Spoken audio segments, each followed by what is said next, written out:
Hi friends, welcome to Mahika truths. Hindu ధార్మిక గ్రంథాల ప్రకారం శివుడి ఆరాధనకు అత్యంత ఫలప్రదంగా భావించేది సోమవారం. అందులోనూ శ్రావణ మాసం, కార్తీక మాసం అంటే నెలంతా మంచి రోజులే. ప్రతిరోజు శివారాధన చేస్తారు భక్తులు.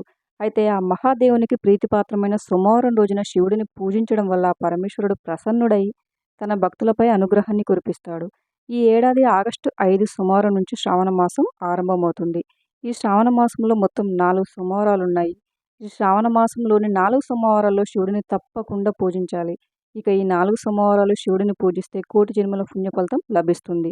అఖండ రాజయోగం లభిస్తుంది. ఒకవేళ మీకు కుదరకపోతే ఏదైనా ఒక్క సోమవారం రోజునైనా సరే మీ ఇంట్లోని శివుడికి విశేషమైన పూజ చేస్తే మీ ఇంటికి చాలా మంచి జరుగుతుంది.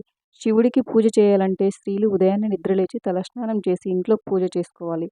ప్రత్యేకంగా శివ పూజలో ఆవు నెయ్యితో దీపం వెలిగిస్తే చాలా మంచిది. శివపార్వతుల పటానికి గంధం బొట్లు పెడితే ఇంకా మంచిది.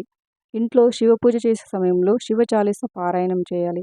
దీనివల్ల మీ కష్టాలన్నీ దూరం అయిపోతాయి. శివుడికి విభూది అంటే చాలా ఇష్టం. కాబట్టి ప్రతి శ్రావణ సోమవారం రోజున ఎవరైతే విభూదిని ధరిస్తారో వారికి శివుడి అనుగ్రహం ఎల్లప్పుడూ ఉంటుంది. సోమవారం నాడు పూజ చేసే సమయంలో ఓం నమః శివాయ అని పంచాక్షర మంత్రాన్ని జపించండి.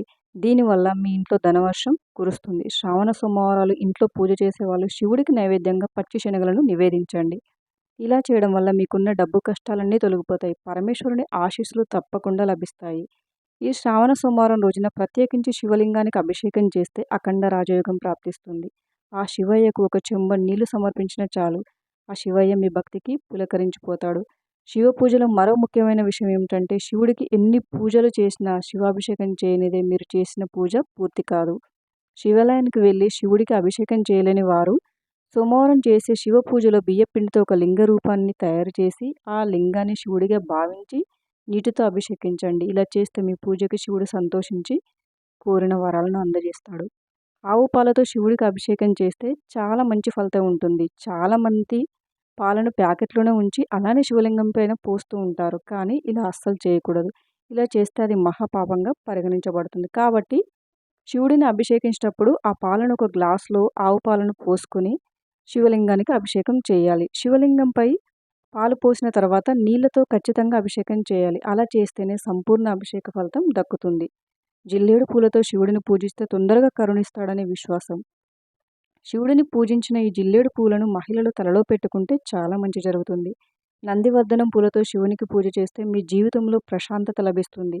పారిజాత పువ్వును శివుడికి సమర్పిస్తే కాలసర్ప దోషాలు తొలగిపోతాయి.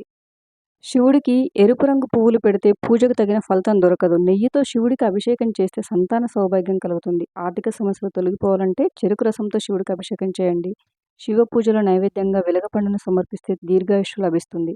ఇక శివ పూజలో చాలామంది తమకు తెలియకుండా ఎన్నో పొరపాట్లను చేస్తారు. వాటి వల్ల మీరు ఎన్ని పూజలు చేసినా సరే ప్రతిఫలం అనేది ఉండదు.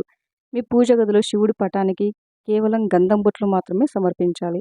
అంతేకాని పసుపు కుంకుమలను సమర్పించకూడదు. అలాగే శివలింగాన్ని పూజిస్తున్నప్పుడు కూడా పసుపు కుంకుమలు, తులసి ఆకులను శివలింగం పైన వేయకూడదు. ఇవి శివ పూజకు అశుభకరమైనవిగా పరిగణిస్తారు. కాబట్టి శివ పూజలో ఈ పొరపాటు చేయకుండా జాగ్రత్త పడాలి. ఈ శ్రావణ సోమవారాల్లో శివ పూజలో ఏమైనా పొరపాట్లు చేస్తే ఓం నమ శివాయ అనే మంత్రాన్ని శివుని నుంచి క్షమాపణ కోరాలి. సముద్ర మదనంలో వెలువడిన హాలాహలాన్ని ఆ పరమశివుడు శ్రావణ మాసంలోనే సేవించి నీలకంఠుడైనాడని పురాణాలు చెప్తున్నాయి. కాబట్టి ఈ మాసంలో వచ్చే ప్రతి సోమవారం రోజున పరమశివుడికి తప్పకుండా పూజించాలి. ముఖ్యంగా ప్రతి శ్రావణ సోమవారం రోజున శివాలయాలను దర్శించుకోవడం వల్ల ఎన్నో పుణ్య ఫలితాలు చేకూరుతాయి.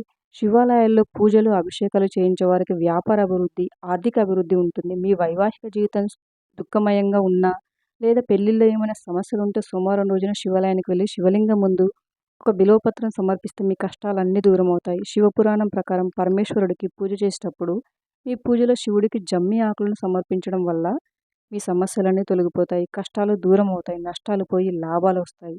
మీకున్న శని దోషం కూడా తగ్గుముఖం పడుతుంది. శ్రావణ సోమవారాల్లో ఇంట్లో పూజ చేసేవాళ్ళు, అలాగే ఉపవాస దీక్షను చేసేవారు నలుపు అలాగే నీలం రంగు దుస్తులను అస్సలు ధరించకూడదు. ఈ రంగులు ప్రతికూల శక్తిని ఆకర్షిస్తాయి కనుక మీరు పూజలకు ఫలితం దక్కాలంటే పొరపాటు చేయకండి.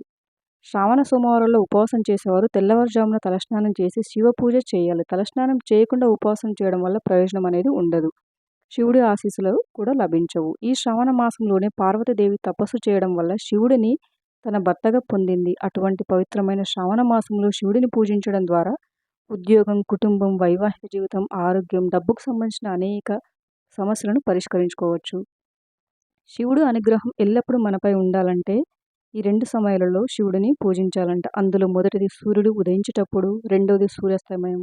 కాబట్టి సూర్యోదయం మరియు సూర్యాస్తమయంలో శివుడు కైలాసాన్ని విడిచి భూలోకంలో పార్వతితో కలిసి భూలోకంలో విహారం చేస్తాడని పండితులు చెప్తున్నారు. కాబట్టి ఈ 2 సమయాలలో శివుడిని పూజించి మీ జీవితంలో ఉన్న కష్టాలను సుఖాలుగా మార్చుకోండి. ఆ శివపార్వతుల అనుగ్రహం పొందడానికి ఈ శ్రావణ మాసంలో ప్రతి సోమవారం శివాభిషేకం, శివాలయ దర్శనం మర్చిపోకండి.